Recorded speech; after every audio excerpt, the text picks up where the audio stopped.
sabotage kuna basali qui va quitter la résidence à Toza, la résidence président Etienne Tshisekedi, héros national immortel, à la résidence roi démocratie. Ils sont notables. to ba kilo binde ba panzia donc nyonso zomona o eza ba milice o ya Kabundi nde ba ya tati na résidence eloko basali ona ne sala mate même Kabila même Mobutu sala eloko ba wasali te tina résidence tina kati apanzi biloko tout ba poudrier la milice ya Kabundi donc Kabundi ebisa yo Bela ba secrétaire général ba leka na parti o me basala ba posa acte yo kozaki et en plus même biloko ba papa o la sécurité ya biloko na ngolia basubeli yango basubeli mate mbeti na kaja lopango Kabundi keba na yo a faire attention de biso non toza déjà vigilant pour na yo le bébé les a dit c'est la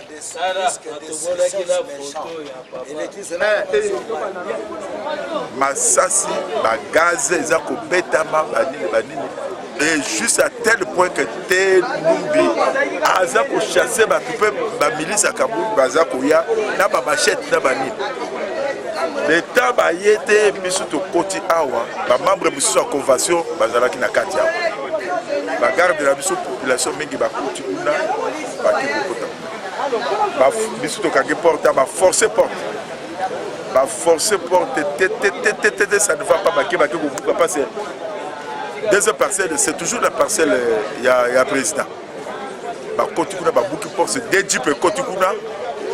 Moi j'étais ici à l'intérieur dans la qui garde na papa moko mokolo na bise yo fanda kuna na période etiki la gai na moni policier a sauté Philippe Barbelé a quitté la sima ya mutu ka fait président Tshisekedi a quitté l'état zo ya bango na bete patakui na bete patakui ba combattant ba na période ba ye ba tuer ba di ko beta ye ba la moko ba niga non surtout ba sauter ba ye ko kita l'air ba quitté siko bazo kede bazo ya siko la porte ba ye ko fungo la porte.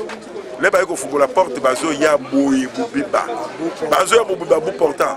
Torubo mayo kapé na télé gabe bobo mangai, bobo mangai. Le gars va courir dans Tshisekedi t'es zala deuxième personne au barubo malakata le pas Tshisekedi, bobo mangai. Ce n'est pas normal.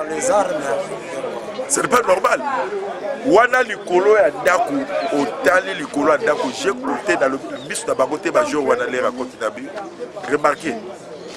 Au-dessus, 32 policiers du couloir de bureau, nous sommes tous dans la cuisine, dans la douche, il n'y a pas d'autre. Les policiers, les policiers. Bidoukibo. Du jamais vu. Biso to kola awa. Basu qui a fait même banini awa. Dans ton couteau de l'eau à beauté. Dans le salamate. Violation de domicile dans ton monde à dégueulanté. Par quel ordre? Oh, il y a un bureau où il y a saboté, il y a président de la République. Il y a président de la République Félix. Mais bureau il y a un salle de la Yago, il y a un bozo, les calicolotés, et ça la madouté. Qui tourne la terre, colonel aïe, n'a expliqué colonel, n'a dû il loko no surtout ma bêta qui passe, ma bêta qui va gazoler les bandes d'Akou, ma coco président, ma côte la carte balobi, bon bête à bago, ou escalade qui a, bon bête à bago, bête chasse, bête de bativol, bête de bativol. Moko, jeune moko azala qui wana yéda zuini ne balamo à couille, bakila, oh ba cheminer qui l'hôpital. Dès juste le secrétaire général aïe. Mais dans mon okoboé, il y a major Numbiazo le bien. Pouvoir ou les alliés pouvoir Basibisa qui est dans Kabila. Toko Kanga, Toko Boma, c'est l'ordre de Joseph Kabila. Ah, donc vous voyez les Bobo Mabiso. Et à tel point que l'herbe continue à deuxième parcelle de Bissoana, Kounande Baké, donc qu'on violait Banabasi ou Abisso protocole. Kokitsa bango ba nene kokata ba soutien oazo kota baboko na se oazo fina babele jamais vu ba ordinateur no surtout bakina ba kiti no surtout bakina biloko no surtout bakina gayo na zolo bawa ndenge na tikali karabo na tikali bo ba veste na ngani surtout ba kitoko de luxe ezakina valise ba buki valise na gayi ba buki valise na gayi ba bibisi ba veste ba bibisi ba sapato ba biloko no surtout ekei radio n'a fait président Tshisekedi atikelaka ancien nouveau modèle wana Sonic tout apporter biloko no surtout bakena. Donc ce que l'on dit bien donc basodana bayaki na mission ya kosala désordre na temple ya donc na mutema na bango bazalaka déjà na rancune kala ya kokota na temple yango lelo bazui occasion ya koya kosala ce n'est pas la première fois. Ce n'est pas donc disons que la deuxième fois. Première fois yaka tant de Moniboy. Je m'excuse.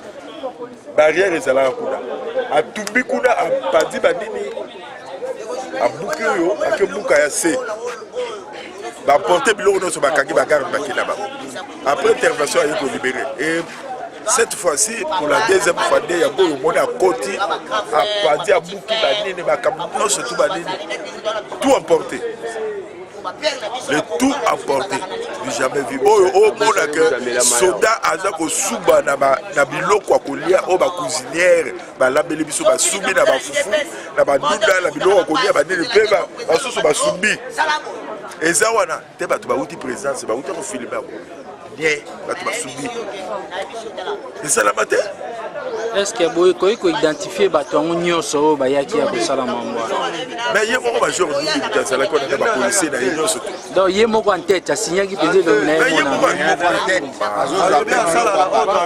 est-ce que abosanaki adresse ya lupango te akobosana adresse eza première fois te yaya osala baopération na yawa atubi banini banitutu envoyé par le naye kokanga bato akamonasa baza na lupango awa lera yaka tula yo bato bafongoli porte kota soko moni moto akamonasa te okobima te est-ce que amonaka bango colonel moko mpe ayaki abengi ye alobi me ozoyoka teke bagarde oyo bapiége yo mpe olingi okota na kati alors biloko oyo azosala wana ayeba ke ye asala arme te ngai nasala arme koleka ye base lobibo idps c'est la base donc base maloba na biso ezali na bablasphème nyonso oyo ezala ko église côté défunt père azalaki héros national na biso asali parti ya idps na massacre nyonso oyo basali en tout cas tozo obligé démission ya monsieur Jean-Marc Kabundi dans l'immédiat et sans condition. Donc il faut atika parti eza ya biso ba militant biso base nde to décider na ba blasphème maintenant ça sale en tout cas nous ne voulons plus de lui.